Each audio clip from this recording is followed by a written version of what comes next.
자, 이번 시간에 우리 환경등록 중에 원천 탭과 법인 탭에 대한 부분 기능 살펴보도록 하겠습니다. 자, 원천 탭은 이제 인사급여 탭으로 되어 있고요. 인사급여와 법인 관련되는 부분 살펴보도록 하겠습니다. 자, 인사급여는 인사급여 관련되는 내용이 되겠습니다. 우리 세무사랑 프로의 기본 메뉴에 보면 회계관리, 부가가치, 인사급여 관련되는 부분이 있죠. 메뉴에 근로소득, 사업소득 뭐 관련되는 부분이 있는데 이 전체 내용을 인사급여와 관련되는 환경을 설정하는 부분으로 이해를 하시면 되겠습니다. 자, 사원 코드, 급여 대장을 만들 때 사원 등록에 있는 우리 인사급여 쪽에 사원 등록 메뉴라고 있습니다. 이 사원 등록 메뉴에 보시면 기본적으로 사원 번호 4번이 있습니다. 이걸 숫자로 할 거냐 하는 부분에 대한 설정으로 이해를 하시면 되겠습니다. 자, 기본적으로 숫자로 하겠다. 문자로 할 수도 있고요. 숫자로 할 수도 있고요. 자, 그 다음에 급여 산정일 기준 사용 여부 관련해서 내용이 있습니다. 자, 이 부분은 이제 미사용으로 설정이 되어 있을 때 설정이 되어 있게 되면 선택 시에는 급여 산정 기준일을 전월 1일부터 한 달로 설정되도록 되어 있다라고 보시면 되겠습니다. 자, 기본적으로 그렇게 되어 있고요. 급여 산정 기준을 이렇게 정리를 할 수가 있습니다. 만약에 이제 사용을 하게 되면 직접 이제 당월이냐 전월로 뭐 이렇게 등록을 하실 수도 있습니다. 산정 기준은 당월로 간다. 당월 1일부터 간다. 뭐 이런 기준을 설정을 하실 수 있는 거고요. 자, 그 다음에 3번에 급여 지급 형태는 당월 급여를 다음 달에 지급할 거냐 당월에 지급할 거냐 선택하시면 됩니다. 자, 그 다음에 급여 지급 일자 선택하실 수 있고요. 그 다음에 급여 자료 입력에 있어서는 구분 없이 입력할 거냐 구분해서 입력할 거냐 하는 부분이 되겠습니다. 자, 이 부분은 이제 구분별로 입력을 하게 되면 급여나 급여 상여, 상여, 요약, 추급, 추상 등 구분해서 입력할 수 있다. 이렇게 보시면 되겠습니다. 자, 그 다음에 나머지 내용들은 그냥 살펴보시면 되겠고 9번에 보시면 상용직 급여 입력 방법에 대해서 월별로 입력할 거냐 일괄 입력할 거냐 하는 부분인데 기본적으로 월별 입력을 선택을 하셔야 됩니다. 일괄 입력은 1년치를 한꺼번에 입력하는 부분이기 때문에 일반적으로 사용하지 않습니다. 자, 일용급여도 마찬가지로 월별 일괄 중에 하나 선택하시면 되겠고요. 자, 퇴직소득 징수 의무자, 퇴직소득에 대한 원천징수 의무자, 기본적으로 사업자입니다. 퇴직연금 사업자나 공적연금 사업자로 우리가 선택될 일은 거의 없을 겁니다. 일반적인 회사에서는 사회보험 알람 서비스, 알람 사용 여부 내용이 있습니다. 이 부분은 이제 입력된 정보를 기준으로 급여 자료에 대한 사회보험료 신고가 연계되기 때문에 이에 대한 알람 기능이 있다라고 보시면 되겠고요. 자, 그 다음에 퇴직 사업 기타 이자 배당 소득에 대해서 입력 기준, 지급 기준이냐 귀속 기준이냐 이 부분도 이제 선택해서 적용할 수 있도록 되어 있습니다. 기본적으로 지급 기준으로 적용을 하시면 되겠습니다.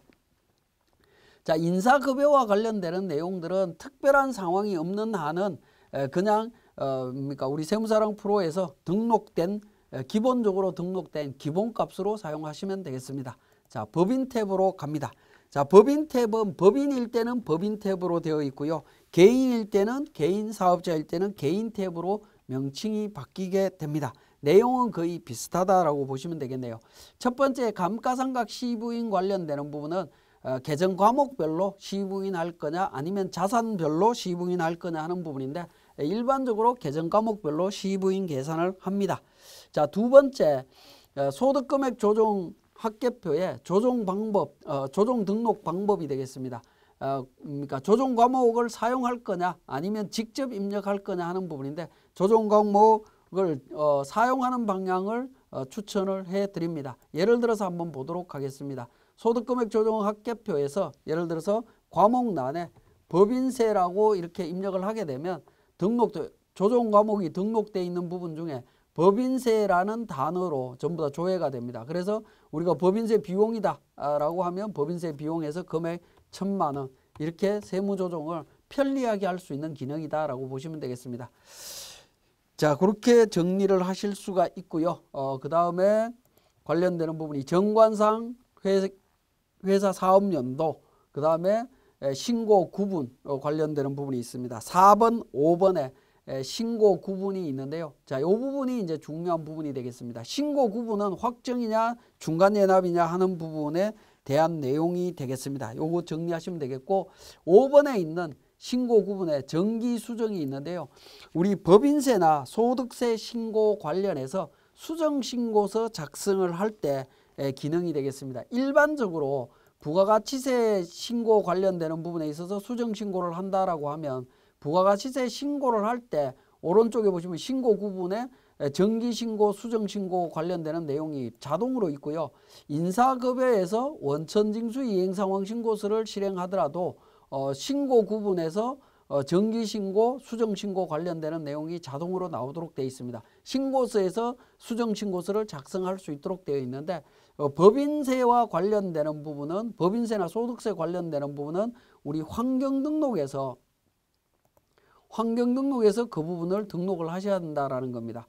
등록을 하셔야 되는데 제가 연도를 기수를 변경을 해서 한번 살펴보도록 하겠습니다.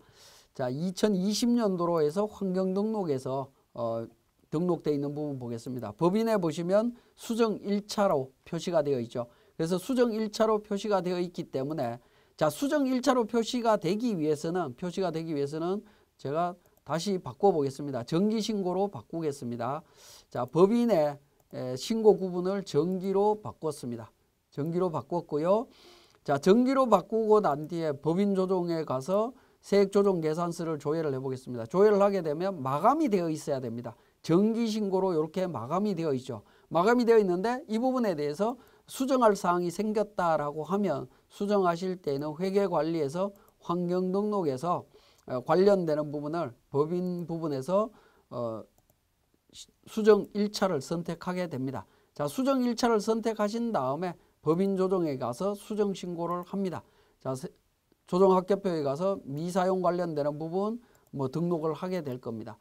등록을 하는데 상당 부분에 수정 신고와 관련되는 부분, 기존 신고 내용이 있습니다. 기존 신고 내용이 있고요. 업무용 승용차 미사용 부분 2천만 원 제가 추가적으로 반영을 했습니다. 반영을 했고요. 그렇게 해서 과세표준 및 세액조정계산서를 수정신고서를 만들 수 있다라는 겁니다. 그러면 이제 당초 신고 부분에 대한 부분은 어떻게 적용할 거냐? 지금 수정신고로 들어오다 보니까 어떻게 되죠? 메뉴 위에 보시면 수정 1차라는 메뉴가 보이죠. 그죠? 수정 1차라는 메뉴가 보이는데, 그럼 당초 신고는 어떻게 되느냐는 부분인데, 전기 차기 옆에 보시면 여기에 정기본 신고 메뉴를 실행합니다라고 되어 있습니다. 이걸 클릭해 보시면 당초 신고서 내용을 확인하실 수가 있습니다. 마감되어 있고 정기분이고 앞에 거는 수정신고 1차분이다라는 겁니다. 그죠? 그렇게 비교해서 확인을 하실 수가 있습니다.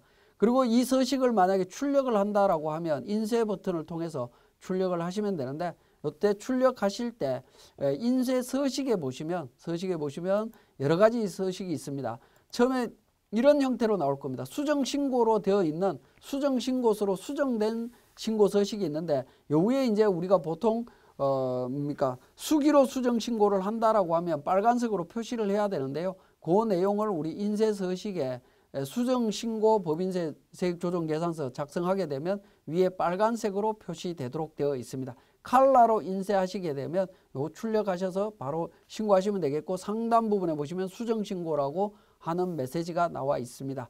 그리고 또 요즘은 이제 칼라 프린트를 안 쓰시는 경우에는 요 삼각 표시를 활용하는 것도 삼각표 관련되는 부분도 활용을 하시면 될 것 같습니다.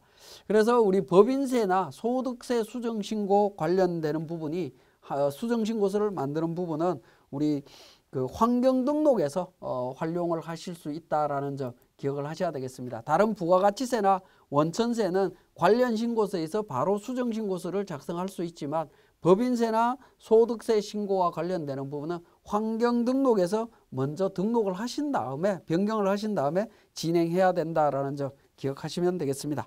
자, 129페이지 사례 연습인데 요거는 이제 참고로 확인을 하시면 되겠습니다. 자, 지금까지 우리 환경등록의 인사급여와 법인탭에 대한 부분 설명을 드렸습니다.